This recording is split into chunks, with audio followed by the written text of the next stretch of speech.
Vamos a repetir nuestro pacto de compromiso con la palabra del Señor, hermanos. Tomamos nuestra Biblia con nuestra mano derecha, ¿verdad? Y hacemos un compromiso, por supuesto, con el Señor y con la palabra de Dios. Y decimos, hermanos, todos juntos, en el nombre de Cristo Jesús, esta es mi Biblia. Soy todo lo que dice que soy.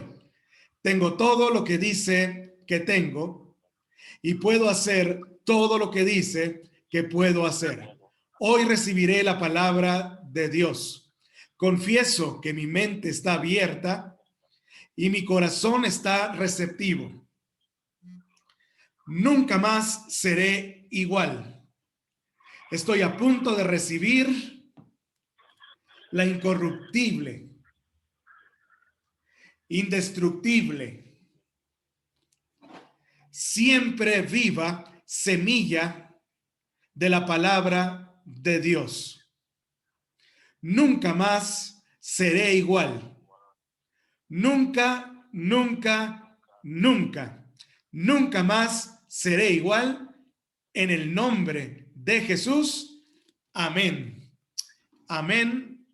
Y gracias al Señor. Amén.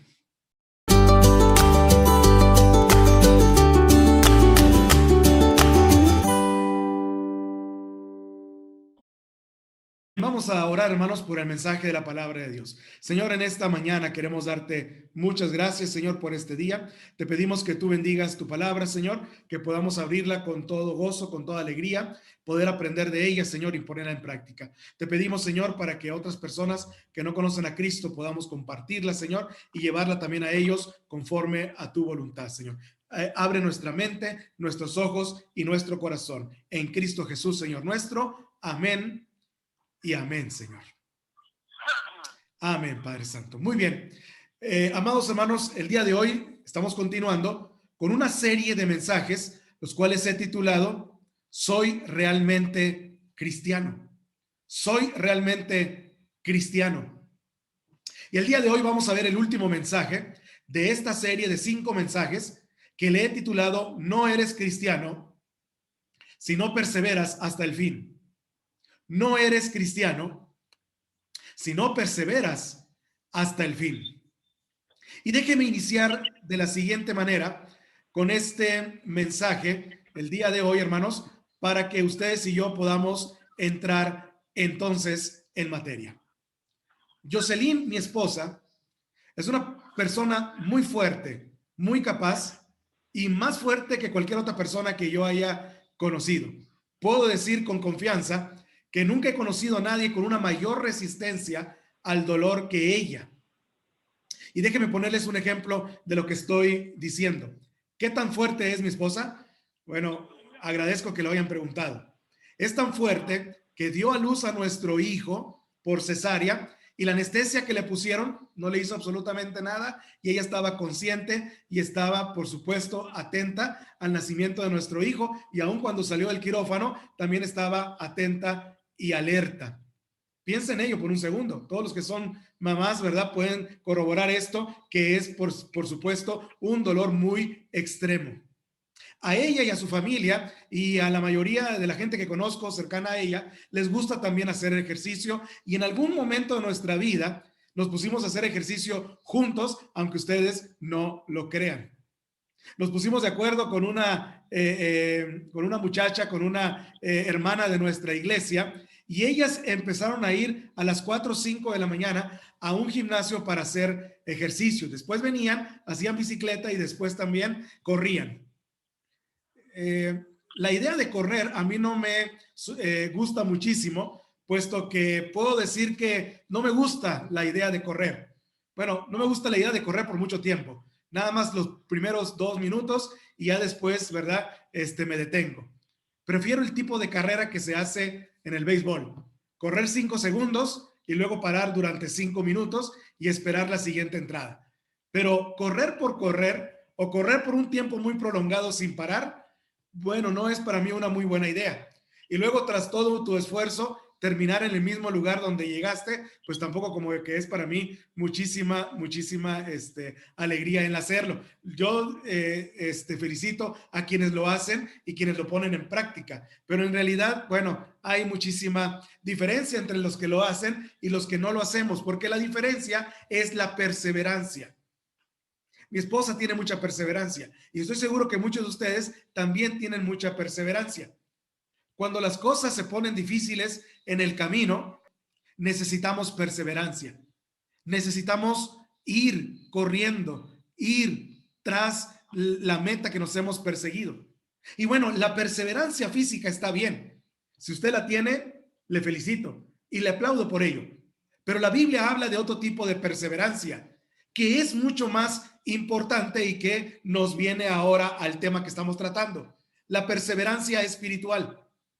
Un verdadero cristiano debe permanecer y permanecerá en la fe hasta el final, ya sea que el final consista en la muerte o en el retorno de Cristo. Jesús lo expresa así: mas el que persevere hasta el fin, este será salvo. Mateo 10:22. Ahora, la ilustración acerca de la perseverancia física de muchas personas tiene su límite. La perseverancia espiritual implica nuestro esfuerzo para perseverar, sí, pero también depende de la obra de Dios. Y hablaremos de esto en un momento más. Mientras tanto, vamos a empezar con la idea básica. Si no perseveras hasta el final, no eres cristiano.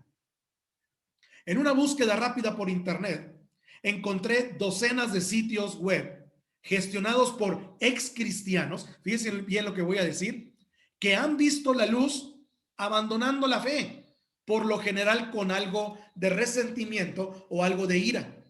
La mayoría de las personas que se alejan de la fe, sin embargo, lo hacen más lentamente y a menudo inconscientemente. En alguna ocasión repitieron una oración, firmaron una tarjeta o pasaron al frente. Fueron bautizados, se unieron a una iglesia y tuvieron un inicio decente, pudiéramos decir. Limpiaron sus vidas, trataron de ser buenos y asistieron a la iglesia todos los domingos. Pero entonces se detuvieron, perdieron el enfoque. Tal vez ocurrió de repente o tal vez lenta e imperceptiblemente, pero sucedió. ¿Qué causó el cambio? Podrían haber sucedido muchas cosas. Tal vez ciertos estándares de comportamiento parecían pocos realistas o ciertas doctrinas parecían para ellos increíbles de poderlas poner en práctica, o el camino cristiano parecía poco atractivo. Quizás la iglesia no le resultó ya lo más y bastante atractivo posible para ellos y empezaron a compararnos con otras iglesias, con otros cristianos y se fueron desilusionando porque aquí encontraron pecadores, empezando por el pastor, que están dispuestos a ir con Cristo Jesús todos los días para ser perdonados por sus pecados. En otras palabras, no somos perfectos. El asunto es que dejaron de buscar a Cristo, dejaron de correr y se fueron a casa simplemente despidiéndose. No ofrecieron una conferencia de prensa, ni tampoco lo anunciaron en Facebook, ni mucho menos al pastor, ni a los miembros de la iglesia. Es más, algunos de ellos incluso todavía podían llamarse a sí mismos cristianos si se les cuestiona y se les presiona. Pero por una u otra razón, efectivamente, dejaron de ser cristianos. Este éxodo silencioso de lo que se llama la fe se puede ver en las estadísticas recogidas en miles y miles de iglesias a lo largo de todos los años. Las iglesias bautistas tenemos la costumbre de hacer estadísticas de nuestros miembros y de nuestra asistencia. En el año 2014 había más de 16 millones de personas repartidas en más de 43,000 iglesias en los Estados Unidos. Los bautistas en Estados Unidos son la denominación más grande de todo el país. 16 millones de personas fueron bautizadas en ese año tras profesar su fe en Cristo Jesús. Y 16 millones de personas se unieron a una iglesia en ese año. Sin embargo, solamente 6 de esos 16 millones asistieron realmente a una iglesia bautista en ese año y el próximo año que continuó. Eso significa que 10 millones de personas se fueron a un rumbo desconocido. Ahora, puede haber una buena explicación para muchas de estas personas. Tal vez alguna de ellas se unieron a una iglesia que no pertenecen a las iglesias bautistas y olvidaron avisar a alguna iglesia que pertenecieron que se iban a cambiar de iglesia. Pero incluso teniendo en cuenta las circunstancias que estamos hablando, la realidad es asombrosa. Millones de personas que una vez profesaron lealtad a Cristo, ahora no tienen nada que ver con Él. Y eso no solamente pasa en nuestras iglesias bautistas, también pasa en otras denominaciones. Este, mis amados hermanos, es un problema muy antiguo. Los apóstatas, que es así como le llama la Biblia, y los que dan marcha atrás, pueden abundar en estos días, pero no son nada nuevo. El Nuevo Testamento habla de un montón de gente que prominentemente abandonó el barco de la iglesia del primer siglo. Judas Iscariote fue el abuelito de todos estos que abandonaron la iglesia del primer siglo. Pareció un verdadero discípulo de Cristo, pero al final traicionó a Jesús y se mató. Himeneo, Alejandro y Fileto.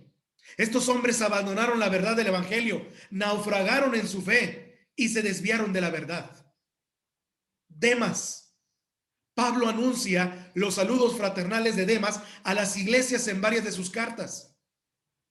Tuvo que haber sido un estrecho colaborador del apóstol para haberlo mencionado en sus epístolas.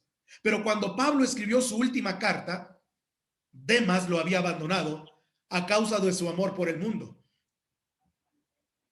Los eruditos también creen que el apóstol Juan escribió su primera carta en respuesta a los creyentes que estaban abandonando su fe.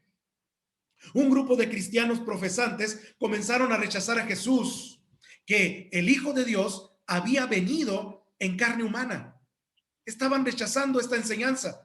Y este grupo se separó de la congregación fiel, dejando a los miembros restantes confusos, en conflicto y vulnerables. Y Juan quería ayudar a la iglesia a entender esta separación. Así que les dijo, salieron de nosotros, pero no eran de nosotros. Porque si hubiesen sido de nosotros, habrían permanecido con nosotros. Pero salieron para que se manifestase que no todos son de nosotros. Primera de Juan 2:19.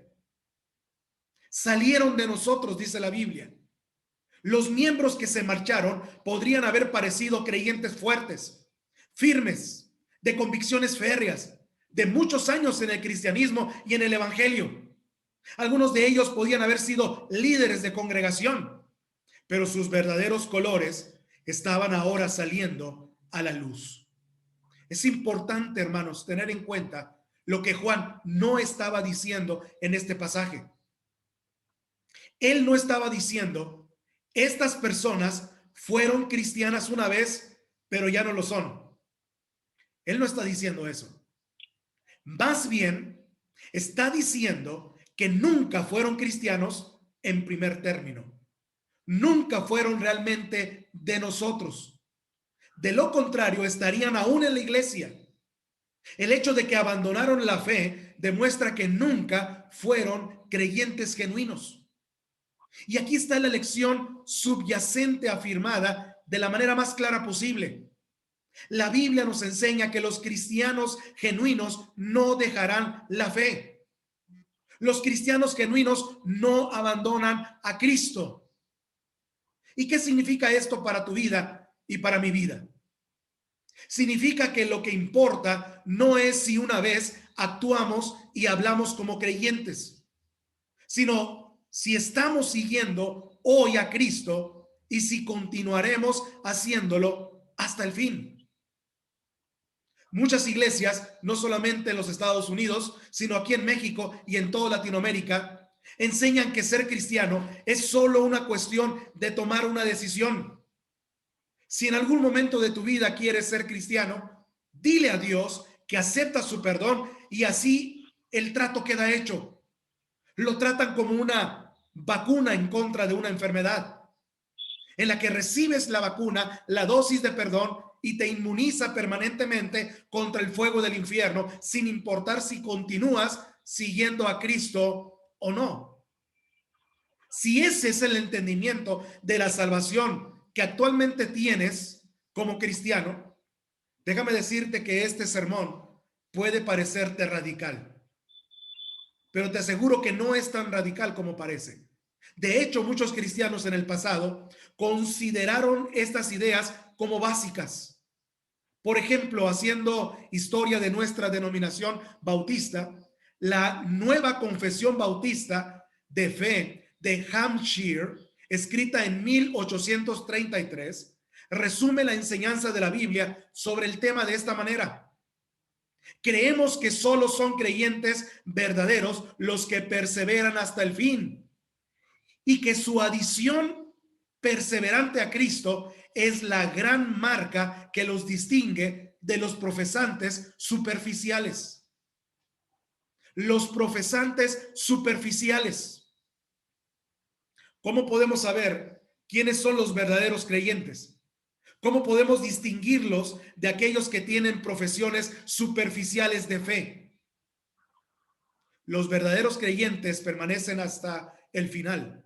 Su unión con Cristo persevera y nunca desaparece. Esto es lo que yo llamo justo en el corazón del evangelio. Observa que hay dos errores que deben de evitarse aquí. Por un lado, tenemos que evitar el error de decir que se puede perder la salvación. La salvación no se puede perder. Un verdadero cristiano no puede perderla. Un cristiano genuino persevera.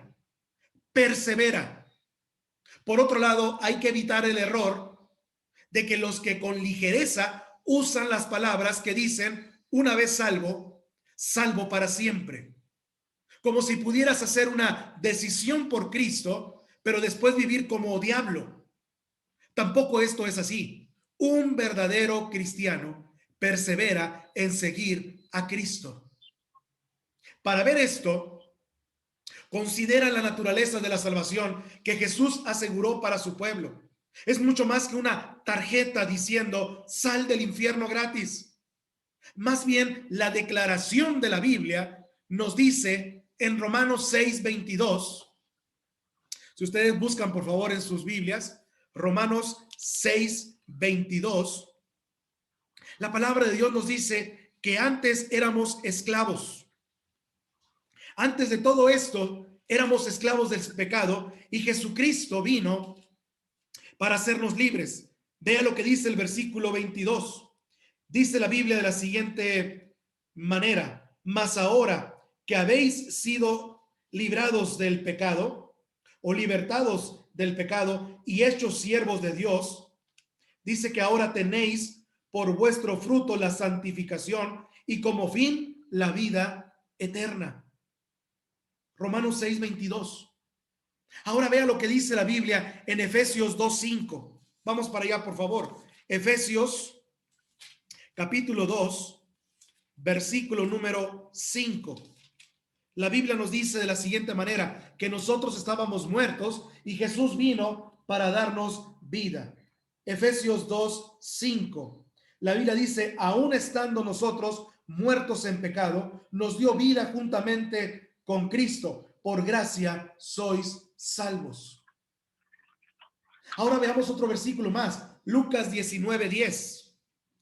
Lucas, Evangelio de Lucas, capítulo número 19, versículo 10.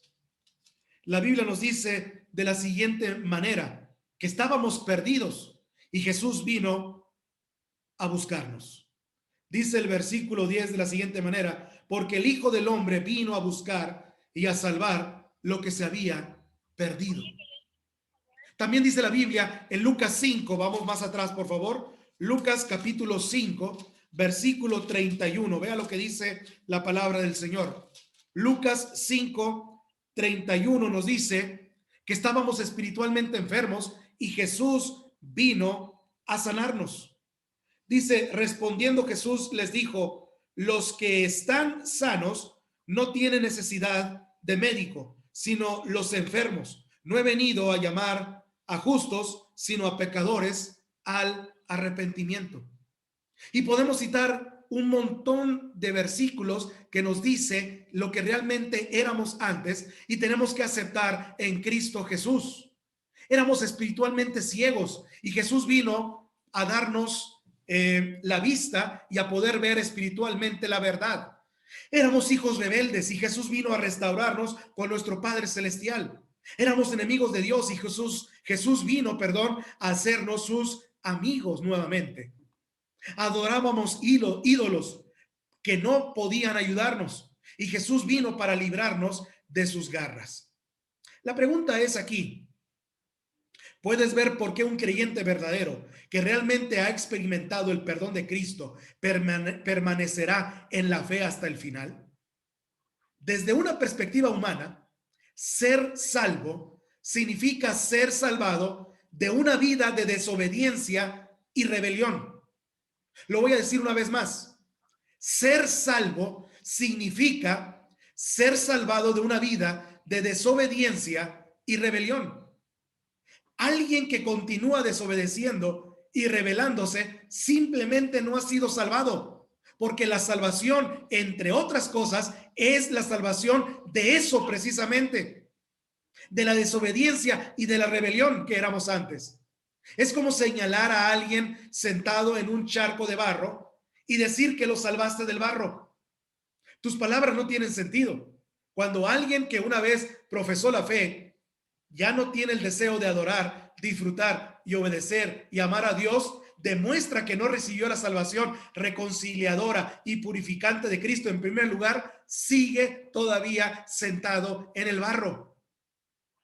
Desde la perspectiva de Jesús, vale la pena considerar las metáforas de la salvación. Alguien a quien se le ha dado la vista no puede empezar a no ver de repente. Alguien que ha sido resucitado está vivo y no muerto. Alguien que ha sido adoptado como un hijo es un hijo. El asunto es que Jesús salva, no salva y desalva. Si él salvó y después desalvó, entonces no sería un salvador muy bueno. Ahora déjeme decirle en este momento algunas razones por las cuales la gente se aparta. ¿Por qué son los motivos de que las personas, la gente que nosotros vemos en las iglesias, por qué se aparta? Jesús contó una parábola una vez para ayudarnos a entender por qué las personas pueden parecer ser seguidoras de Cristo inicialmente y después apartarse. Busquen, por favor, el Evangelio de Marcos, capítulo 4, versículo 3. Evangelio de Marcos, capítulo 4, versículo 3, si son tan amables. Y vamos a ver esta parábola que Jesucristo nos está enseñando aquí en este pasaje de las Escrituras y vamos a entender por qué la palabra del Señor dice lo que dice en primer lugar, en primera instancia. Si ya están listos, el versículo 3 dice lo siguiente. Oíd, dice el versículo. Oíd. He aquí, el sembrador salió a sembrar. Y al sembrar aconteció que una parte cayó junto al camino y vinieron las aves del cielo y la comieron. Otra parte cayó sobre pedregales, donde no tenía mucha tierra y brotó pronto, porque no tenía profundidad de tierra. Pero salido el sol se quemó, dice, y porque no tenía raíz, se secó. Otra parte cayó entre espinos y los espinos crecieron y la ahogaron, dice. Literalmente la ahogaron y no dio fruto. Pero otra parte cayó en buena tierra y dio fruto, pues brotó y creció y produjo 30, a 60 y a 100 por uno. Entonces les dijo, el que tiene oídos para oír, oiga, oiga. Más adelante, en este mismo capítulo, Jesús explicó el significado de su historia a sus discípulos. Él les dijo que los 4 tipos de tierra representaban 4 diferentes tipos de personas y sus diferentes respuestas a la palabra de Dios. La primera categoría de gente que oye la palabra de Dios y no tiene ningún interés en ella, esa es el primer tipo de personas que nos vamos a encontrar. Nada sucede porque Satanás no deja que nada suceda. Después de que la oyen y enseguida viene Satanás y quita la palabra que se sembró en sus corazones, dice el versículo 15. La gente que oye la palabra de Dios y no tiene ningún interés en ella. La segunda categoría que vemos aquí es las gentes que oyen la palabra de Dios y en un principio parecen aceptarla. Parecen cristianos, pero no duran mucho. Cuando viene la tribulación o la persecución por causa de la palabra, luego tropiezan. Marcos 4:17, ahí lo dice. La tercera categoría de gente es la gente que oye la palabra, pero aunque pueda brotar una respuesta positiva, de nuevo, no dura mucho. Dice el versículo 19, los afanes de este siglo y el engaño de las riquezas y las codicias de otras cosas entran y ahogan la palabra y se hace infructuosa. Se fija que las cosas materiales, el querer trabajar de más, el querer hacer riquezas, el querer tener algún tipo de superación fuera de los propósitos de Dios, es lo que hace que esta categoría del tercer tipo de personas oigan la palabra de Dios, pero no dura mucho. Y la última categoría es la categoría de gente que oye la palabra y no la suelta. Hay salvación. El crecimiento brota y persevera. Dice el versículo 20, oyen la palabra y la reciben. Y dan fruto a 30, a 60 y a 100 por uno. Para nuestros propósitos, estamos interesados en la experiencia de la segunda y la tercera categoría. En esta parábola de Jesús, los primeros dijéramos que no son cristianos y los cuartos perseveran en la fe y dan mucho fruto. Por lo tanto, los segundos como los terceros muestran signos iniciales de compromiso cristiano, pero al final ni dan frutos ni encuentran la salvación. Al considerar sus casos, encontraremos 2 razones comunes por las que las personas se apartan de la fe. Número 1, la persecución a causa de la palabra. Las personas de la segunda categoría oyen la buena noticia de Jesús y la reciben con gozo. Están entusiasmados con Jesús y disfrutan de la compañía de sus nuevos amigos cristianos. Tal vez son bautizados, se unen a una iglesia y empiezan a usar camisetas cristianas, como la que veíamos la semana pasada, de tener la camisa de Cristo. Pero entonces la persecución comienza. Tal vez es sutil. La familia y los viejos amigos se burlan de que ahora son cristianos. O tal vez es violenta. Pierden empleos, la sociedad misma lo rechaza y vecinos están en contra de ellos. Sea lo que sea, empiezan a pagar un precio por su asociación con Jesús, tal y como Jesús les prometió que pasaría. En Juan 15:20 dice, si a mí me han perseguido, también a vosotros os perseguirán.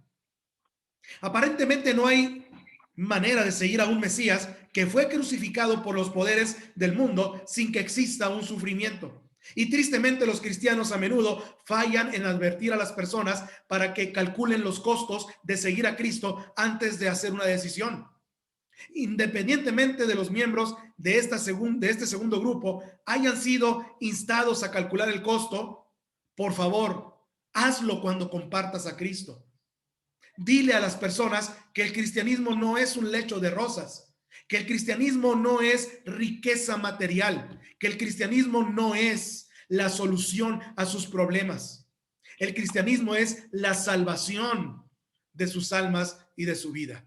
La idea de seguir a Jesús pierde rápidamente su encanto en circunstancias adversas y llega un momento en el que se supone que un problema es más grande que el poder de Dios y entonces eso opaca el cristianismo.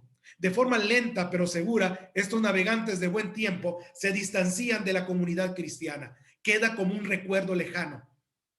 Compara esto con la respuesta de las personas para las que fue escrito el libro de los Hebreos. Esta iglesia de los hebreos había sido desterrada y estaba soportando la persecución del gobierno. Y el autor de Hebreos dice, por tanto, les recuerda a estos cristianos que el sufrimiento pasado es un pago que Cristo hizo en la cruz, que celebremos su perseverancia y nos anima a resistir. La Biblia dice en Hebreos, el capítulo número 10, versículo 32, Hebreos 10, 32, si ustedes lo quieren buscar rápidamente, pero traed a la memoria los días pasados, en los cuales después de haber sido iluminados, sostuvisteis un gran combate de padecimientos. Por una parte, ciertamente con vituperios y tribulaciones fuisteis hechos espectáculo. Y por otra llegasteis a 6 compañeros de los que estaban en una situación semejante. Porque de los presos también os compadecisteis, y el despojo de vuestros bienes sufristeis con gozo, sabiendo que tenéis en vosotros una mejor y perdurable herencia en los cielos. No perdáis pues vuestra confianza, que tiene grande galardón, porque os es necesario la paciencia, para que habiendo hecho la voluntad de Dios, obtengáis ¿qué cosa? La promesa. Porque aún un poquito, y el que ha de venir vendrá y no tardará, mas el justo por la fe vivirá. Y si retrocediere, no agradará a mi alma. Pero nosotros no somos de los que retroceden para perdición, sino de los que tienen fe para preservación del alma. ¿Se fijan qué claro es aquí el apóstol? Estos cristianos verdaderos soportaron persecución por causa de Cristo, fueron humillados públicamente y arruinados económicamente, pero se aferraron con fuerza a Jesús y no volvieron atrás. Como todos los creyentes a lo largo del tiempo, experimentaron el nuevo nacimiento y prometieron lealtad a Jesús. Ningún problema les iba a hacer renunciar. Por el contrario, aquellos que profesan fe en Cristo y lo abandonan cuando tienen las pruebas, probablemente nunca fueron cristianos genuinos. Ahora, la segunda causa rápidamente del abandono de estos cristianos o de esta gente al camino de la fe es que la prosperidad ahoga la palabra. La prosperidad ahoga la palabra. Los miembros de la tercera categoría de la parábola de Jesús, como los de la segunda, también reciben la palabra, pero finalmente se alejan de ella. Lo que les distrae es su preocupación por las cosas del mundo. Su preocupación por las cosas del mundo. Aquellas por las cuales Jesucristo les dijo que deberían de tener confianza. Buscad primeramente el reino de Dios y su justicia, y todas las demás cosas serán añadidas.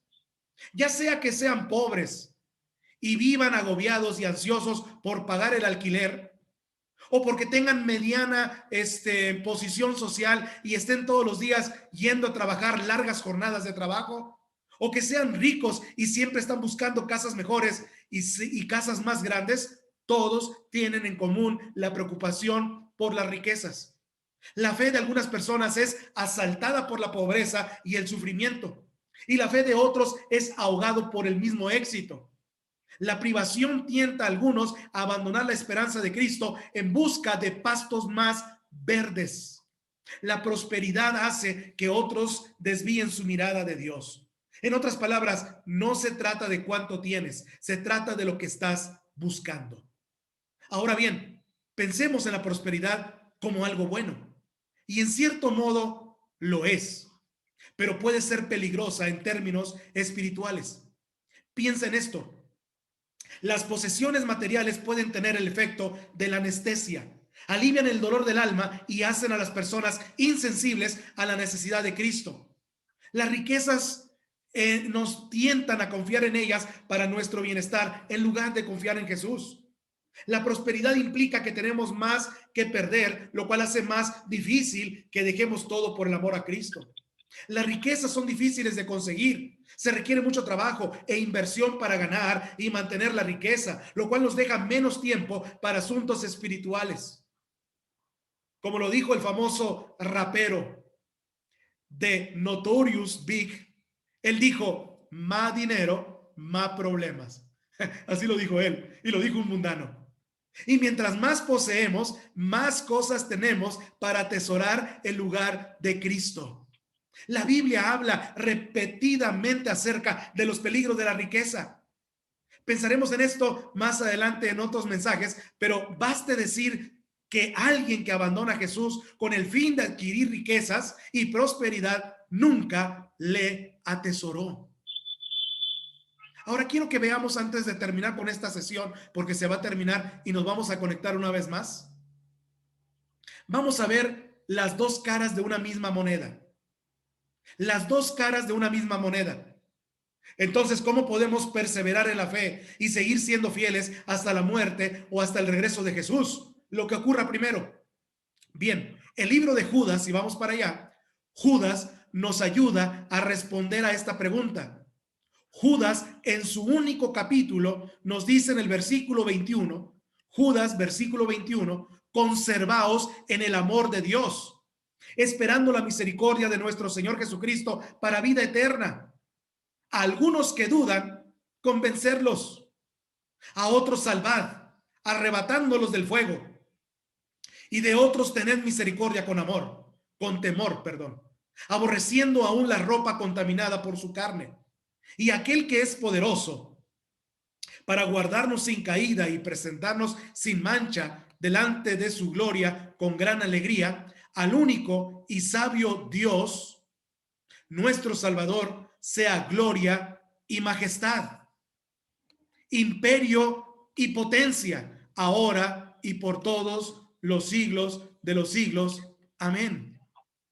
Judas menciona dos realidades que debemos mantener en tensión. La perseverancia es una responsabilidad del creyente. La perseverancia es una responsabilidad del creyente. Por un lado, Judas nos instruye a mantenernos en el amor de Dios. Dios nos ama, sí, pero tenemos que mantenernos en ese amor. En otras palabras, la perseverancia es una responsabilidad del creyente. Y Judas no es el único escritor del Nuevo Testamento que habla de esta manera. A lo largo del Nuevo Testamento, los autores nos exhortan a invertir tiempo y energía en asegurarnos de que estamos perseverando. Señalan el peligro constante de caer, precisamente para que estemos atentos y estemos advertidos y hagamos lo que sea necesario para permanecer fieles. Vean lo que dice Primera de Juan. Vamos para allá, por favor. Primera de Juan, capítulo 2, versículo 28.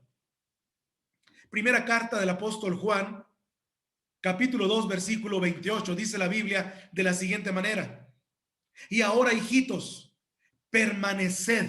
Esta palabra es muy importante. Permaneced en él, para que cuando se manifieste tengamos confianza, para que en su venida no nos alejemos de él avergonzados. ¿Se fija cómo dice la Biblia? Permaneced.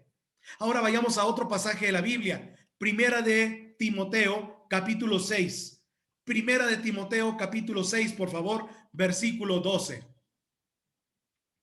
Primera de Timoteo 6:12 dice la Biblia: pelea la buena batalla de la fe, echa mano de la vida eterna, a la cual asimismo fuisteis llamado, habiendo hecho la buena profesión delante de muchos testigos. Te mando delante de Dios, que da vida a todas las cosas, y a Jesucristo, que dio testimonio de la buena profesión delante de Poncio Pilato, que guardes el mandamiento sin mácula ni reprensión hasta la aparición de nuestro Señor Jesucristo. La palabra guardar es la misma palabra en griego para permanecer. Ahora veamos otro versículo. Hebreos capítulo 10, versículo 35. Hebreos capítulo 10, versículo 35.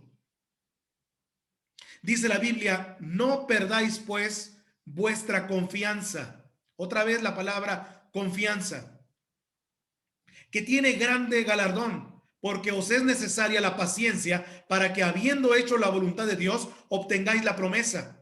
Porque aún un poquito, y el que ha de venir vendrá, y no tardará. Mas el justo por la fe vivirá. Y si retrocediere, no agradará a mi alma.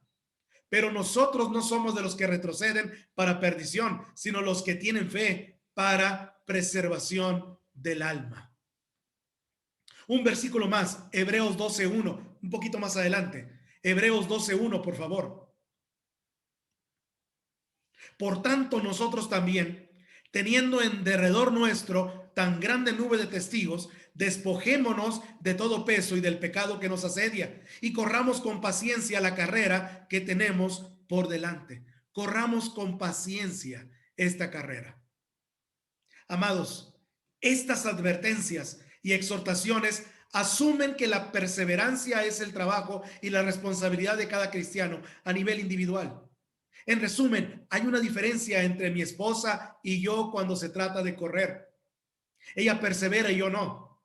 Así es en la vida cristiana. Somos llamados a perseverar. En palabras de Jesús, una vez más, mas el que persevere hasta el fin, este será salvo. Mateo 10:22. Ahora, déjeme decirle también una cosa muy importante. La perseverancia es obra de Dios. Esto es solo la mitad de la historia. Si lo único que vas a recordar de este capítulo es la ilustración introductoria acerca de la perseverancia de mi esposa, te habrás perdido de algo crucial. Debemos perseverar, sí, pero al final la perseverancia es obra de Dios. Judas no puso su confianza al final en el trabajo duro o en el esfuerzo de sus lectores. También les recordó que Dios es poderoso para guardarnos sin caída y presentaros sin mancha delante de su gloria con gran alegría. Los creyentes pueden tener confianza de que van a perseverar hasta el fin, porque el Señor mismo es quien les mantiene fiel a los suyos. Dios usa las advertencias de las Escrituras enumeradamente para alertar a su pueblo y darles el poder de evitar la caída. Dice la Biblia, estando persuadido en esto, que el que comenzó en vosotros la buena obra, la perfeccionará hasta el día de Cristo. Filipenses 1:6. Mis ovejas oyen mi voz y yo las conozco y me siguen, y yo les doy vida eterna y no perecerán jamás, ni nadie las arrebatará de mi mano. Mi Padre que me las dio es mayor que todos y nadie las puede arrebatar de la mano de mi Padre. Juan 10:27 al 29. Así como la salvación de los creyentes no es obra suya, tampoco lo es su perseverancia. La sublime gracia que salva miserables es la misma sublime gracia que los guardará hasta el final. Significa la promesa de Jesús de que nadie nos puede arrebatar de su mano, o la promesa de Dios de que nada nos puede separar del amor de Cristo, que podemos sentarnos y no hacer nada y vivir como se nos pegue la gana. Absolutamente no. Debemos esforzarnos, sabiendo que Dios obra en nosotros. Así es como Pablo habla de ambas caras de la moneda en un solo verso. Filipenses 2 dice, ocupaos en vuestra salvación con temor y temblor, porque Dios es el que en vosotros produce así el querer como el hacer por su buena voluntad. ¿Cómo concluimos con esta disertación, con esta plática, con este mensaje acerca de si no persevero hasta el fin no soy salvo? Si estás caminando con Cristo actualmente, este mensaje no tiene la intención de asustarte. Puedes tener la confianza de que el Señor se mantendrá cerca de ti a medida que lo sigues. Sigue peleando la buena batalla y persevera hasta que suene la bocina final. Dedícate a alentar a otros cristianos para que hagan también lo mismo. Sin embargo, si te has alejado de la fe o si estás considerando dejar la fe, presta atención a esta advertencia. Si estás confiando en una profesión de fe del pasado que no tiene nada que ver con tu vida diaria hoy, oro para que oigas la escritura llamándote a venir a Cristo. Si te has alejado definitivamente de Cristo, no eres cristiano. ¿Cómo respondemos a esto? La pregunta es, ¿estás siguiendo a Cristo ahora? ¿Estás siguiendo a Cristo actualmente? ¿Cómo puede la perseverancia ser a la vez nuestra responsabilidad y la responsabilidad de Dios? La Biblia nos dice, arrepiéntete, confiesa a Dios cómo el mundo ha conspirado con tus propios deseos pecaminosos para tentarte a dejar de seguir a Jesús. Pídele que te perdone por tu fe inconstante. Oremos a Dios y demos gracias a Dios y compartamos este mensaje a otras personas que no lo conocen. Señor, en esta mañana queremos darte muchas gracias. Gracias, Señor, porque tu palabra nos alerta a que estemos siempre, Señor, cuidando nuestra salvación con temor y temblor. Que podamos, Señor, en este día realmente estar convencidos y convertidos al Evangelio de Cristo y seguir las pisadas del Maestro. El propósito de este mensaje es que, mis hermanos en Cristo, podamos razonar y pensar eso que se llama fe, y que algún día hicimos una decisión por Cristo, y que en la categoría de la parábola, en la parábola del sembrador, podamos reflejarnos cómo estamos viviendo actualmente nuestra vida cristiana. Te pido, Señor, que tú bendigas a mis hermanos que ahora están aquí, Señor, con una seguridad bendita de su salvación. Gracias porque sin duda, Señor, tú tienes esa seguridad para todos nosotros que es en Cristo Jesús. Somos guardados y estamos en el hueco de tu mano. Y tenemos, Señor, la esperanza y la firme convicción de que al partir de este mundo estaremos contigo en la eternidad. Pero te pido, Señor, que el Espíritu Santo hable al corazón de aquellas personas que están en la segunda o la tercera categoría de la parábola del sembrador. Aquella que habla que la semilla creció y fue ahogada por los placeres, por las riquezas de este mundo, por la tribulación, por el mal, por los problemas. Aquellos que escucharon la palabra de Dios y entonces la abandonaron también son objetos, Señor, de este mensaje el día de hoy. Te pedimos, Señor, que podamos instar a nuestros hijos, que podamos decirle a nuestros amigos y a la gente que nos rodea que es necesario perseverar en la fe en Cristo Jesús para demostrar que somos salvos. Oramos, Señor, en este día para que en nuestra iglesia haya personas que no se queden fuera de la salvación. Te pedimos, Señor, para que los que están escuchando este mensaje puedan también hacer una decisión por Cristo de una vez y para siempre. En Cristo Jesús, Señor nuestro, te pedimos todas estas cosas y te damos gracias. Amén y amén, Señor Jesús. Amén, Padre Santo. Gracias a Dios.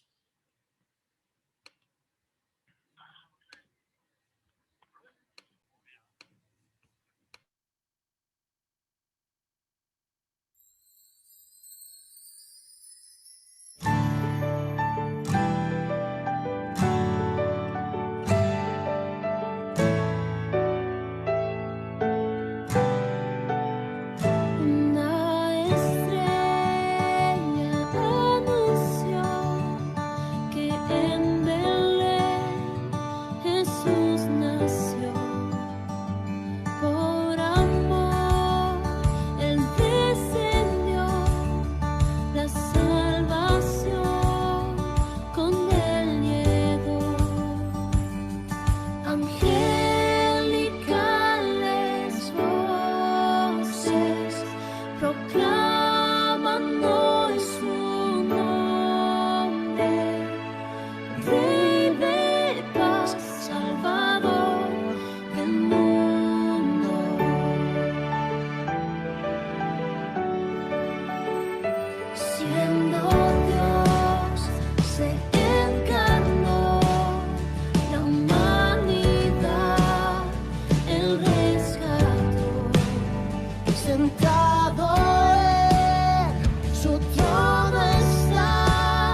Muy bien, gracias a Dios, mis amados hermanos, por esto, ¿verdad? Y también porque pues ya la época se acerca, ¿no? Y estamos pues entonando algunos cantos especiales de Navidad, por supuesto, también. Bien, 3 anuncios, hermanos, quiero darles en esta mañana. Número 1, hermanos, bueno, lo voy a dar en ese orden, no porque uno sea más importante que el otro, ni tampoco porque le pongamos énfasis a uno y al otro, ¿no? Pero en primer lugar, hermanos, el próximo domingo tenemos nuestra celebración de Navidad. Así que, hermanos, les pido que aparten este día, hermanos, 8 de la noche, que inviten a otras personas para que puedan asistir también virtualmente. Una Navidad en línea. Hermanos, invitemos a otras personas porque el mensaje de Cristo se va a exponer, el evangelio se va a hablar y ¿cómo sabe usted, cómo sé yo, que alguno de los que invitemos en esa noche puede hacer su decisión por Cristo y entonces, ¿verdad?, cambiar el destino y el rumbo de su vida desde ahora y para siempre. Próximo domingo, 8 de la noche, hermanos, estoy compartiendo ahí en el grupo el video, hermanos, y la forma de poderse conectar. Va a ser por Zoom también, así como esta ocasión, y vamos a podernos conectar sin límite de tiempo, pero en esta ocasión, ¿verdad?, estaremos conectándonos virtualmente también. Una Navidad en línea es el programa especial que estamos preparando para exponer el mensaje de la palabra del Señor.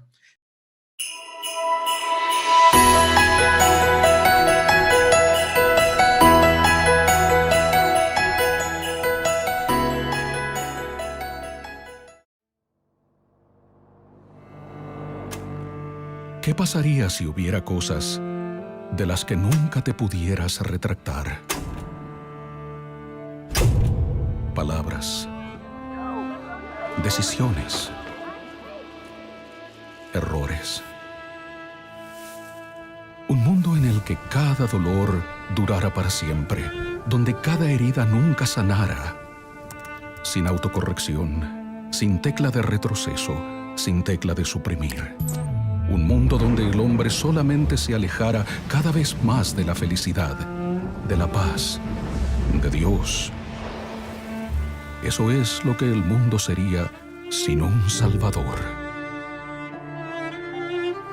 Felizmente, ese mundo no existe, puesto que en una apacible noche, hace mucho tiempo, en un pequeño poblado, nació un niño. Nacido para cambiar todos los corazones, poner fin a todas las separaciones, corregir todos los errores. Nacido para eliminar la angustia, el remordimiento, la depresión, el temor.